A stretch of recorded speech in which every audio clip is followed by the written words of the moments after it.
Добар ден на сите. Прво сакам да се заблагодарам на интересот на сите новинарски куки за денешната панел дискусија, на граѓаните кои што ни пишуваат на социјалните медиуми, како и на сите оние кои што денес во живо не следат на Facebook и YouTube каналот на ВМРО ДПМН. Денешната тема, како и претходната, минатата недела во 12 часот, која што ја имавме исто во Централниот штаб на ВМРО ДПМН, е доста актуелна и се однесува на годишниот извештај на Стејт Департментот посветен на нашата држава, односно оваа година овој извештај содржи фрапантни забелешки за работата на државниот апарат, односно делот на владината и судската корупција. Исто така во извештајот се нотирани и доста забелешки за нечовечкиот однос и условите во затворите во Македонија, како и за руските дезинформации во земјата. Јавните анкети постојано алармираат дека граѓаните не се задоволни од работата на државниот апарат. Всушност ние тоа и секојдневно го чувствуваме како граѓани, како луѓе кои што живееме во оваа држава. За таа цел, денешни мои соговорници на оваа панел дискусија посветена на извештајот на Стејт Департментот се доцент доктор Тимчо Муцунски, подпредседател на ВМРО ДПМН, Владко Ѓорчев, член на извршниот комитет на ВМРО ДПМН и професор доктор Јован Донев, амбасадор. Добар ден. Првото прашање е за професорот Донев. Како професоре вие го оценувате извештајот на Стејт Департментот за 2022? Тоа е стандарден извештај, стандардна форма. Десетици години, кои повеќе назад, се труди да ги нотира состојбите во областа на демократијата и владењето на правото во сите држави во светот кај што успеваат. Некои држави си го прифаќаат, некои држави го одбиваат, некои се задоволни, некои не се задоволни од извештајот и така натака.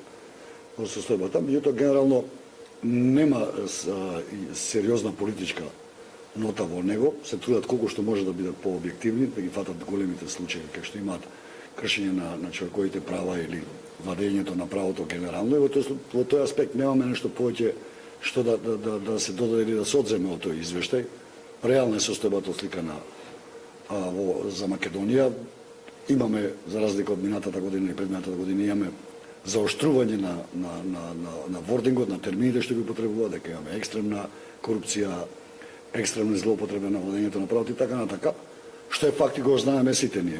Немаше ни потреба всушност да го чекаме ово извештај, зашто анкетите на јавното мнение во Македонија јасно ги покажа сите проблеми што се нотирани таму, случајно оној делот што се однесува на правата на ромите, на ЛГБТ заедницата, кои што не се предмет на наши истражувања домашни во Република Македонија. Тоа што мене највеќе ме засегна и се уште имам доста дилеми зашто е тоа така, тоа се само две реченици, каде што зборува за во едната реченица зборува дека имаме од страна на Социјалдемократскиот сојуз екстремна злоупотреба на клиентелизмот, патронството и така натака. И втората реченица дека ВМРО ДПМН во неколку наврати реагира на таквата позиција и на таквото однесување на Социјалдемократскиот сојуз. Двете реченици велам ништо вака може да му избегаат на секој ден читател, меѓутоа мислам дека тоа е суштината, или барем најголем дел од суштината на оно што ни се рефлектира во јавност.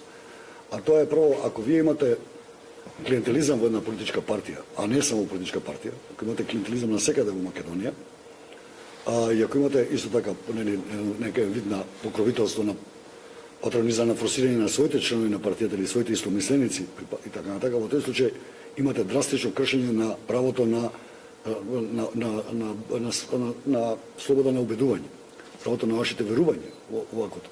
Тоа не е нешто што е дозволиво и тоа може би е многу полошо отколку корупцијата. Корупцијата е криминал. И тој криминал треба да се елиминира со владењето со активностите на органите на прогонот и на правосудните органи. Меѓутоа, ако имате вие кршење на сериозно човечко право, правото на убедување, на верување, тоа е веќе сериозен проблем и тој граничи со кршење на копенхагенските критериуми. Тоа значи дека Република Македонија е повлечена наназад пред Француска буржојска револуција. Тоа се права кои се утврдени Француска буржојска револуција. Вие не можете некој да не му дозволите да се вработи затоа што не е член на Социјалдемократскиот сојуз, принадлежи некоја друга партија. А тоа е расширено во Македонија. Вие имате ситуација дека не можете ниту помош да добиете или грантови да добиете од Министерство за култура ако не сте член, или Министерство за образование, Министерство за економија, агенцијата и така натака, да не ги набројам, ако не сте нивни член или нивни симпатизер. на тој начин имаме сериозно драстично кршење човечките права во Република Македонија. Ете. И тоа е нешто што мораме да го елиминираме. Меѓутоа, од кои причини тоа стои департаментот не го елаборира понатаму, тоа е веќе друго прашање. Меѓутоа, во секој случај е сериозно, за мене тоа е сериозно прашање и поврзано со ова прашање. Иако немате, ако вие имате мислење или ако имате убедувања кои што се спротивни од убедувањата на владеачката гарнитура во Република Македонија, владеачката партија и така натака, во тој случај не само што сте дискриминирани по тој основ, него дискриминирани правото на потрага по среќа. Луѓето си од Македонија, веќе си не само затоа што Македонија не е економски неразвиена и имаме навистина тешка социјална состојба, него затоа што правото во непотрага на среќа ви е скратено. Едно од основните исто така човечки права. Точно тоа го имаме во овој момент во Македонија за жал. Знаете, тоа е поразително во 21 век, некакви цивилизацијски вредности што се стекнати во крајот на 18 век, 19 век и така натака, почеток на 21 век да ви се кршат. Тоа е ужасно сто и затоа имаме после тоа ние корупцијата, затоа што кај нас менталниот склоп вели тие се наши. Ако се наши, тие нема да ве гонат, вие може да правите што сакате, никој не ве гони. Тие ве заштитуваат уште, што е пострашно. И резултат на тоа е ова што ни се случува, нели, што го обзанува детално извештајот за департаментот, а тоа е корупцијата и криминалот кој постои во Македонија. Да, моето следно прашање беше токму фокусирано на тоа. Езда Муцунски, вие сте релативно млад политичар кој што е во постојана комуникација со младите во Македонија. Која е единствената причина која што се помасовно е напуштаа државата? Прво, благодарам Вики за твојата иницијатива да се организираат овие дискусии. Значајно е пред јавноста да имаме отворена дебата за сите вакви прашања. Тоа што примерно би го констатирала, би се согласил со професорот Донев, е дека сите овие извештаи кои што излегуваат, дали се од влади, дали се од меѓународни организации, дали се од меѓународни невладени организации, гледаме имаат една слична тенденција. Не е можеби наше да толкуваме што сакале да кажат тие институции. Тие се деталите, секој може да види што внатре е напишано, но фактот е дека нашата констатација, кога ќе ги прочитаме, е дека претходната година била година на неуспеси, година без реформи, година на висока корупција и година каде што продолжил тој тренд на стагнација на нашата држава. Значи, немало суштествен напредок по тие клучни прашања како што се владењето на правото, реформата на правосудниот систем, заштитата на човековите права, сите тие кои што се пак значајни за економски развиток на државата. И потоа се прашуваме зашто младите се иселуваат. Тоа геме до твоето суштинско прашање, затоа што младите се разочарани од состојбите кои што секојдневно гледаат како се влошуваат.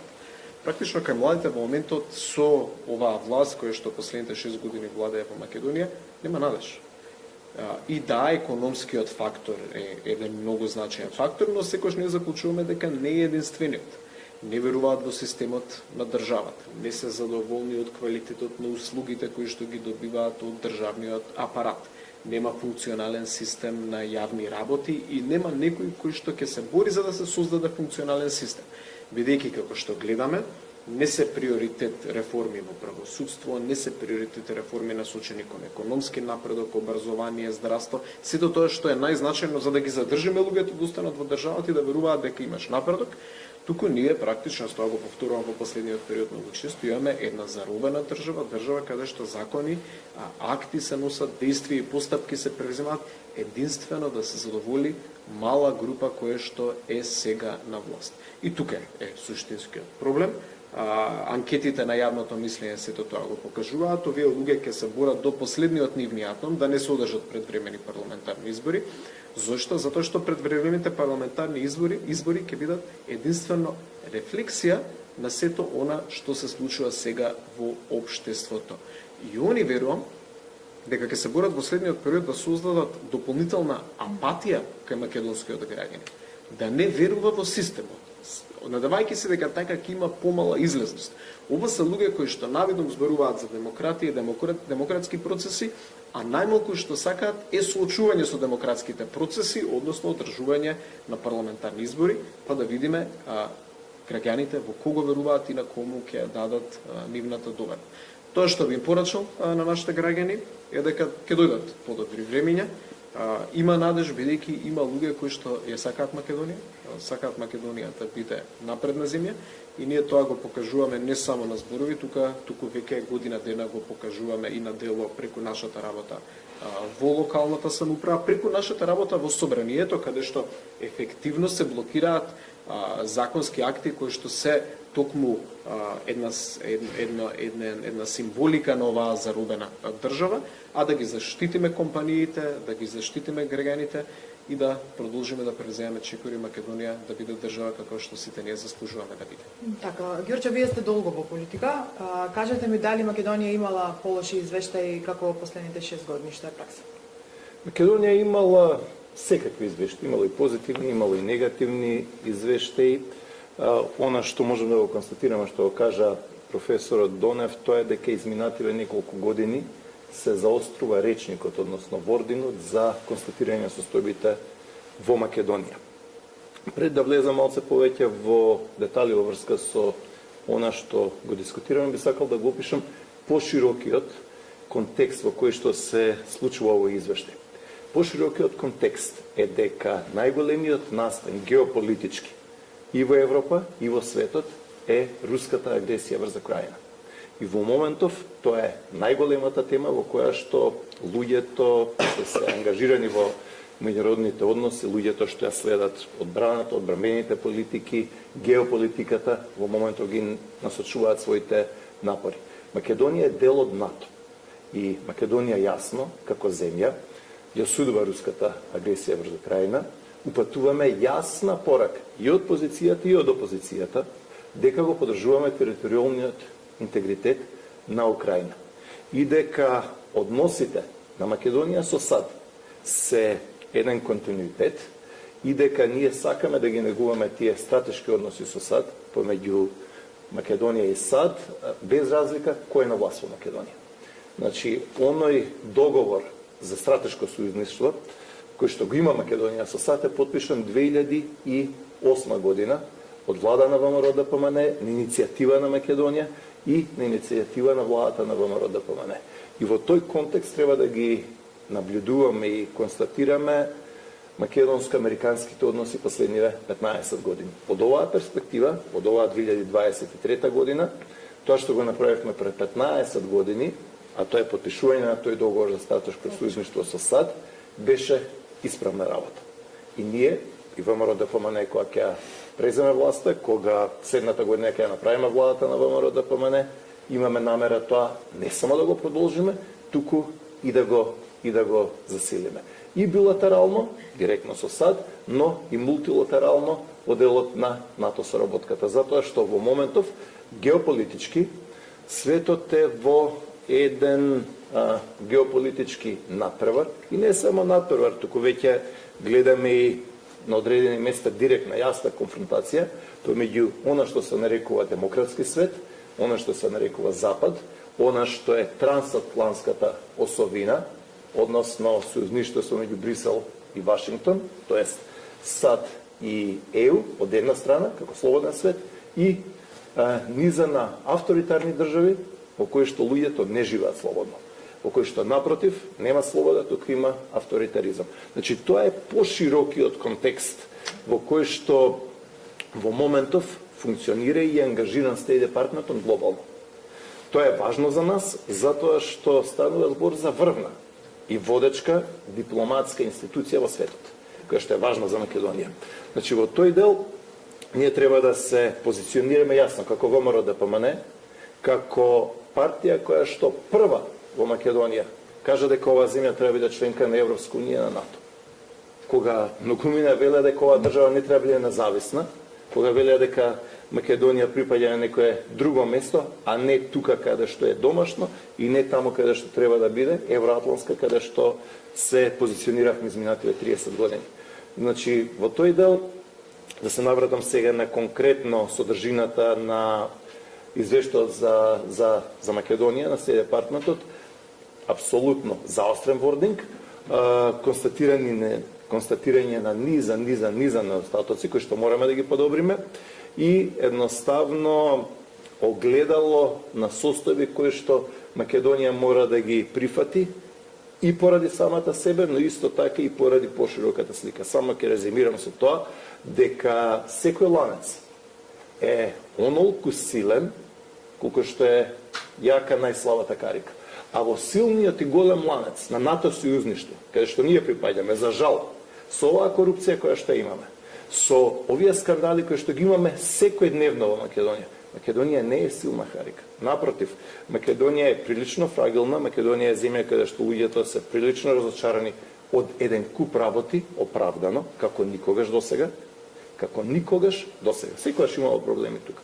Но ваков оче, ваква резигнација, јас не паметам во Македонија, а не паметат ни постарите. Значи, мора да се консолидираме, мора да работиме и да бидеме ангажирани со нашите евроатлантски сојузници и на тој начин, консолидирајќи ја Македонија внатре, да се движиме во ситуација во која што ќе имаме подобри извештаи за Македонија од сите партнери. Да, ќе се навратам на првата и основна тема за која што беше иницијатива да направиме една ваква панел дискусија, она што го тишти секојдневно живењето на македонскиот граѓанин, корупцијата во суството. И тоа Стејт департментот за тоа вели вака, цитирам: случаите на несоодветно постапување на судии, непожелниот политички притисок и притисокот од бизнисот врз судиите, за доцнетата правда како и несоодветното финансирање и вработување во судството во континуитет ја намалуваа и забавуваа судската ефикасност и влијае на довербата на јавноста во владењето на правото. Значи, тоа е еден дел кој што е нотиран во извештајот на Стејт департментот, односно според судскиот совет, екстремно ниска доверба на јавноста во судството се должи на значителната судска корупција. Професоре, од научен аспект, како се справува една современа држава со вакви појави на постојана корупција, на тие што треба да донесат правда, ред и поредок во една држава? Па една современа држава нема вакви проблеми. Да не се лажеме, вакви проблеми нема. Може да има инциденти, може да има некој случај вамо таму, вие не можете да имате ваков уништен систем на правосудство како што го има Република Македонија, и тоа е резултат од што го кажа предходно. Ако вие бирате суди, односно бирате студенти што ќе завршат академијата за суди и јавни обвинители, по политичка припадност, по основна клиентелизам, во тој случај не можете да очекувате да имате делење на правдата. Невозможно ви е тоа, затоа што и судиите знаат, никој не е толку глуп, знае зашто е избран и зашто е ставен таму, која му е неговата работа. Тоа работа ни моќните бизнисмени, гледам дека се обидуваат преку моќни бизнисмени и така натака, меѓутоа вие го имате комплетно девалвирано од политички аспект, од страна на извршната власт, го имате девалвирано судството. Зате, погледнете ги само изборот на уставни суди, не зборам за суди. Ајде, во основен суд може да ви преди човек кој што едноставно и нема некакво доволно знаење. Имате суди во уставен суд, бираме суди во уставен суд. Се натегаме години по колку стана, више не знам, во собрание на Македонија да избереме суди кои што не може да бидат суди по ниеден основ на уставен суд. Не можете вие дипломиран правник да биде судија на уставен суд. Не можете судија, зашто тој е применето право применува. Уставот е филозофијата на една држава. Че ви треба теоретичари на право кои што се знае да го разберат и да го толкуваат уставот согласно желбите на тие што го донеле уставот. Таа е глупоста, мислам, алчноста е глупост за платите, меѓутоа тоа е тоа. Тие судат како да судат граѓански или кривични предмети. Заплатите за функционерите зборувам сега. Тоа е тоа. Не е согласно со уставот, го кинуваме чревот. Кои се последиците, што е желбата на уставотворецот, не размислуваат, воопшто не размислуваат. Имате таа ситуација, имате сегде. Тоа и на крај она што е многу поважно, што не можам да тврдам, значи не можам рака да дадам сега во овој момент. Меѓутоа имам впечаток дека ескалацијата на сето ова се случи по подпишувањето на договорот со Преспа. Луѓето едноставно ги користат своите позиции или своите врски, едноставно само за лична корист, за лукративни цели, овакото не верујќи во едината на државата, не го зборат. Ама не можете вие поинако да се однесете, значи дека луѓето немаат и патриотски чувства више. Не можете да бидете судија вие ако не сакате Република Македонија. Не можете никако, вие законот го имате пред вас, вие ќе пресудите согласно законот. Меѓутоа вие морате да имате, да знаете што правите, а не да судите. И она што е уште пострашно кај нас, за жал, судиите не се недостапни, не можете вие да коментирате, па ниту во собрание. Да не зборам јавно, вие не можете да коментирате одлуки на судија. Пазете она што беше со апелација, уништување враќањето на пресудата за Сашо Мијалков. Не можете вие да борете тоа, ја не се согласувам исто, има сигурно нешто се случило таму, не верувам дека не се случило. Меѓутоа, јавно не смеете да коментирате пресуди на суд. Судијата мора да биде заштитена од сите тие коментари и така натака. Кај нас тоа не се случува. Ви имате премиерот излага и коментира судски пресуди. Како? Се знае дека не сме тоа да го прави. Велам, меѓутоа највише се суверам дека во овој момент имаме сериозен проблем со лојалноста на нашите граѓани кон нашата држава. Не зборам за мнозинството граѓани, меѓутоа имам впечаток дека тоа не се случува и дека тоа е катастрофално по стабилноста на државата. Не е само, па ќе кажам, корупцијата може да ја решите. Ќе ги зајакнете органите за безбедност, ќе ги зајакнете, ова може да ги решите тие прашања. Ќе земат време, ќе земат средства, ама ќе се реши. И тоа прашањето на лојалноста кон сопствената држава е сериозно прашање кое што за го гледам многу, затоа што има висока корупција. А тоа е тоа, ако вие не плаќате данок, вие не сте патриот. Ако вие на 40% имаме сива економија во Македонија. Зашто зборуваме ние тогаш? И тоа се сериозни прашања кои што сакал или не сакал, нели, ако доколку ината влада ја формира ВМРО ДПМН, во тој случај тоа прашање мора да се фати, тоа е многу тешко и болно прашање. Меѓутоа мора да се решат тие прашања, за да се стабилизира колку што е можно повеќе судскиот систем.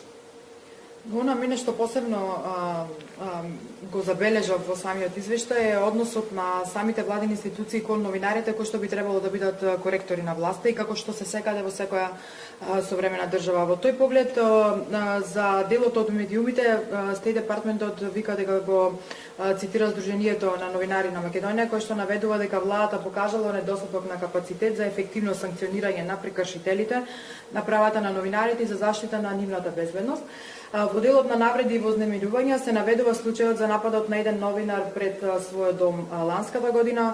Се нотираат и заведените случаи на ЗНМ за повикување на новинари на информативни разговори во МВР, што е на вистина една загрижувачка состојба.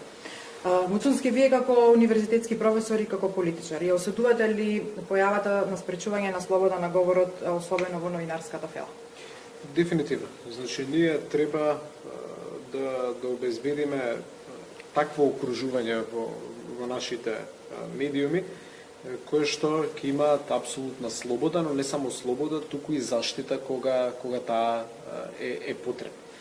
Како луѓе кои што сме политички активни, знаеме дека е многу убаво кога ќе добиете убав надпис, убав прилог, но некогаш ќе добиете и критичен надпис и критичен прилог, и не треба прво тоа лично да го гледаме како политичари. Некогаш и медиумската критика е во насока да те подобри, да даде реална состојба на општеството, бидејќи и секој што работи некогаш и може да погреши. Тоа што го гледаме во последниот период беше на степен на неколку многу опасни изјави од највисоки носители на државната власт, лидерите на двете најголеми политички партии. Прво, ако добро се сеќавам, имаше изјава на лидерот на најмокната политичка партија од оваа власт, на господинот Ахметов Дуи, па потоа се придружи и помалиот партнер во власта, односно премиерот Ковачевски, во насока на директен напад на едно од најголемите телевизиски куки во државата. И што да мислат пониските функционери во рамките на тие структури, кога гледаат како нивните лидери ја имаат слободата да нападнат неколку медиуми, зашто? Затоа што направиле неколку прилози за состојби кои што на нив не им се допаѓаат. Тоа е тоа што го гледаат и меѓународните институции, бидејќи овие изјави беа јавни, сите ние бевме сведоци на нив.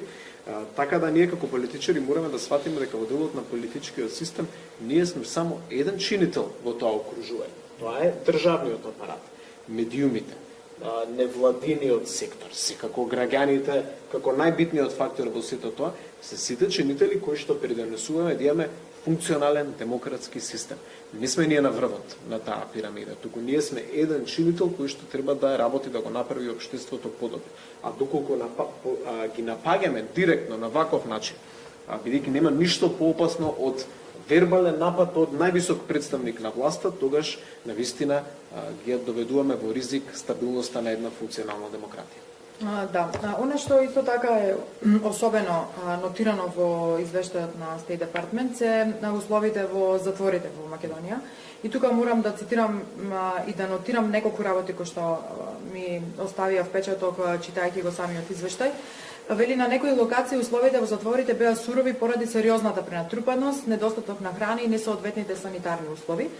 Се забележува дека во некои случаи во една ќелија од затворот и Тризово се сместени од 16 до 19 затвореници, цитирајќи го извештајот на народниот правобранител дека лоши услови се забележани во повеќето од други затвори во Македонија. И она што особено сакам да дадам акцент е дека во Кумановскиот затвор останува проблемот со пристап до вода за пиење и канализација во 21 век. Ги очев како ВМРО-ДПМН би се справило со овој проблем по доаѓањето на власт. Оно што во моментов го имаме во Македонија, тоа е дека затворите се мачиништа. Треба да бидеме директни. Значи, затворите треба да бидат место каде што ќе имаме издржување на казната, кои што нема да бидат свирепи места. Многу човечки услови. Много човечки услови. Во моментов, состојбата во македонските затвори и во притворските оделенија и во затворските оделенија е повеќе од катастрофално. Никогаш немало ваква дискрепанца помеѓу служење на казни, каде што едни луѓе се измачуваат, а други затвореници прават селфи, прават гозби, јадат, пијат и заслужуваат политичка заштита. Македонија е доволно мала да се знае дека во затворите имаме како никогаш досега дрога. Има мобилни телефони, има масовна корупција. Ја видовме само минатава недела каде што се копа тунел, внимавајте, во еден од македонските затвори, ископани се кубици и кубици земја, а никој не знае каде е земјата, никој не е виновен, никому ништо. Што значи тоа? Тоа значи дека директно луѓето кои што се поставени од владата, од премиерот, од министерот, од директорите на затворите се директно дел од таа корупција.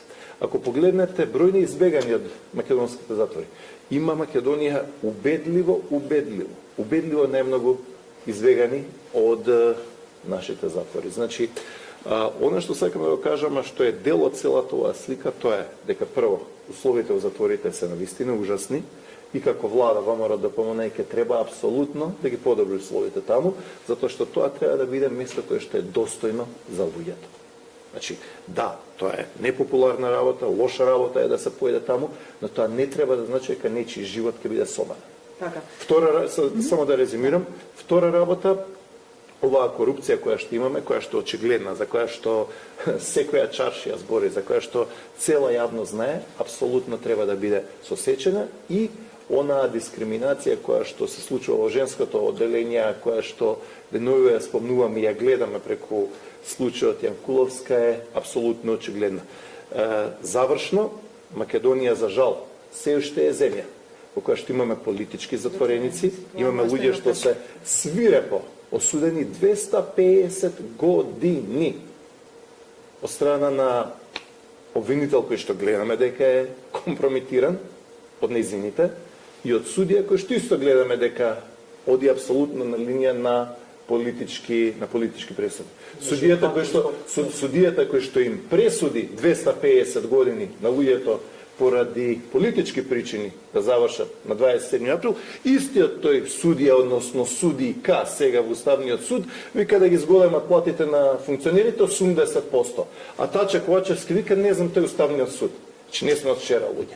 Значи, имаме еден систем на сврзани садови, кој што го цеди стопанството, кој што оваа економија чини 5,5, и овие народ, овие луѓе, овие граѓани, 5,5 милиарди евра. Ништо не се гради, од тек на 6-7 години потрошени се 30-35 милиарди евра, ние во Македонија немаме направен тротоар.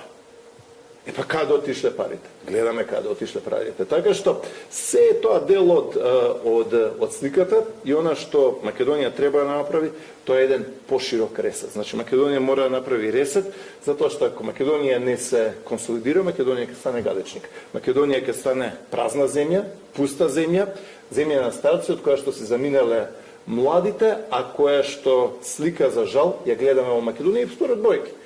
Број на ученици во основно, ученици во средно, родени бебиња и така натаму, број на млади луѓе, според едноставно ќе станеме неуспешно општество. Мора да се консолидираме, мора да направиме дисконтинуитет со ова и мора да свртиме нова страница. Кога сум кај уставнобранителите, тука би сакала да го прашам Муцунски, вие вашето покачување на платата, како и неколку други граначалници на ВМРО ДПМН, ќе го донирате за семејствата на уставнобранителите и предпоставам дека сте во постојана комуникација со нив, со нивните семејства. Кажете ми точно на што се жалат семејствата во поглед на условите во кои што нивните блиски се по затворите во Македонија.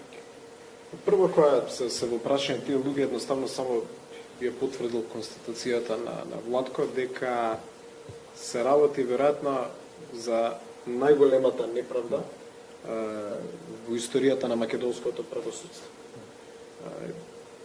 И мора да се најде институционален начин да се поправи таа система.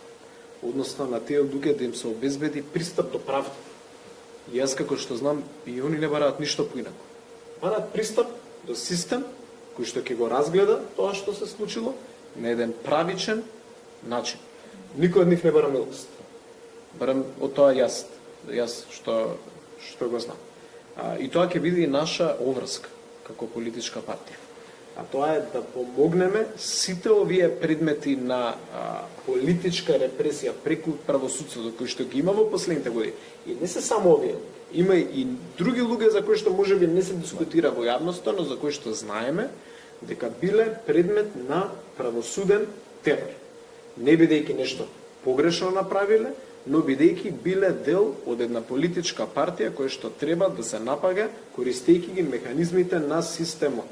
И мора да се најде институционализиран начин на тие лица да им се даде пристап до правични процеси. И за тоа ние треба да се залагаме. Сите тие веројатно се сведоци на состојбите кои што ги има во затворските оделенија, кои што се ризик за нивното физичко здравје, би рекол, но и за нивното психичко здравје исто. Значи, сето тоа влие врз вас како човек, влие веројатно и врз нивните семејства. Искрено ме прашта, не би било за мене изненадување дел од тие луѓе да бараат дополнителна правда за тоа што им се случува во затворските оделенија и од меѓународните судови, бидејќи има механизми преку кои што мора тоа да го обезбедат. Наша обврска како политичка партија ќе биде да воспоставиме систем на владење на правото, каде што ќе има одговорност за носители на политички функции, но не бидејќи се дел од некоја друга политичка партија, бидејќи навистина сториле нешто погрешно. Во последниот период, единствените ефективни напади кон представници на политички партии, па и на политички субјекти, како што е нападот кој што се врши врз ВМРО ДПМН во последните 6 години, не е врз основа на докази, не е врз основа на факти, е врз основа на тоа што оваа власт се одржува на власт 6 години само користејќи такви механизми, користејќи поединци, не сите, некоректно е да кажеш сите суди обвинители се корумпирани, јас често повторам, најголем дел од нив се честни луѓе кои што добро си работат работата и за тие не слушаме во јавноста, но има една мала група која што работи како продолжена рака на власта и таа е таа група која што постои фактички и која што се нотира во сите овие меѓународни извештаи. Да закружиме денешната дискусија, последна тема која што би сакала да ја отворам е за изборите 2020 година, нешто за кое што постојано алармираше ВМРО ДПМН. Тоа е нотирано и во овој извештај, вели за изборите е констатирано дека се носени владени мерки под закрила на COVID-19 пандемијата, кои влијаеле на резултатите, каде за многу кратко време се менувани правила само за да не се влијае само за да се влијае на изборните резултати, нешто за кое што постојано алармиравме и ние како политичка партија. Ѓорчев, знам дека имате многу што да кажете на тема, ве молам на кратко. Многу кратко. 2020 година изборите беа скандалозни.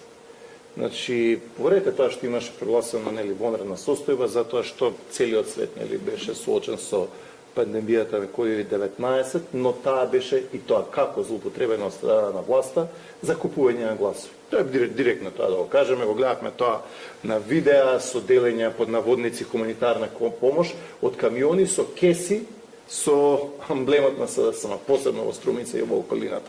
Значи, апсолутно тие избори како изгледа и како целата таа лакрдија беше сите гледани, за жал, последиците ги чувствуваме.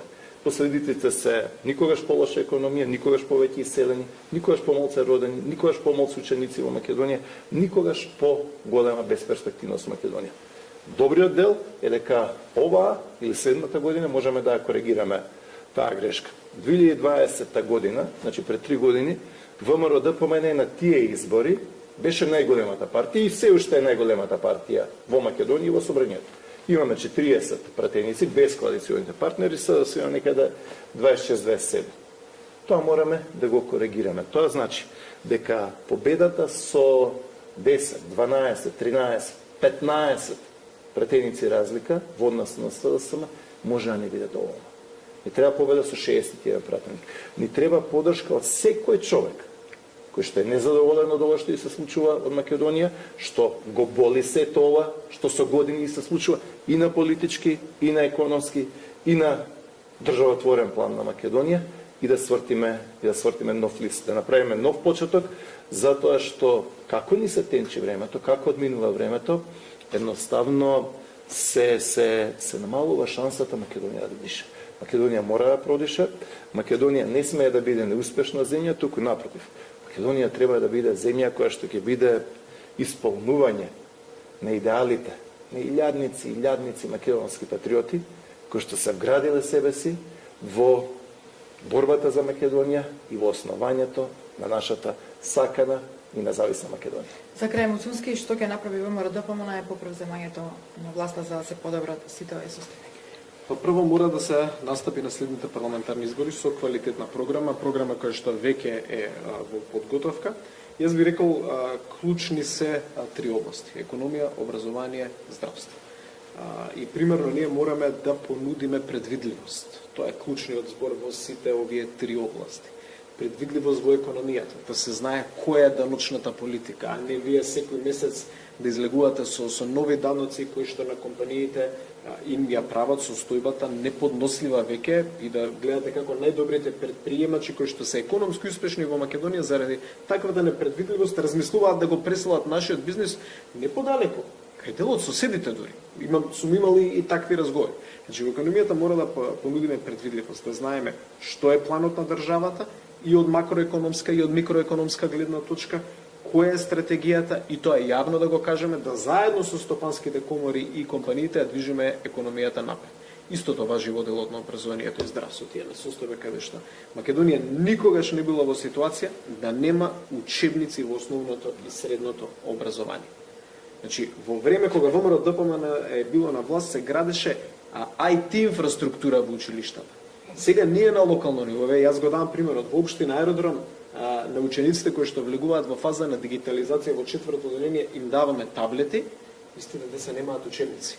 Учебниците не Во април. А ние веќе на почеток на учебна година им даваме таблети на учениците, инвестираме во IT инфраструктура, смарт табли и така натаму, што државата би требало да го прави, бидејќи национална стратегија дигитализација на образованието, нула помош од државата. Со 5 милиарди евра буџет. Ние како општина го превземе тој чекор, децата немаат учебници. И родителите секојдневно работат, фотокопираат, знаете, сите сме родители, знаеме каков е тој предизвик.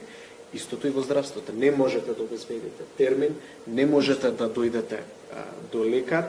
Гледаме секојдневно протести, за кои што гледаме се купува време, се таложат, проблемите се ставаат под тепих.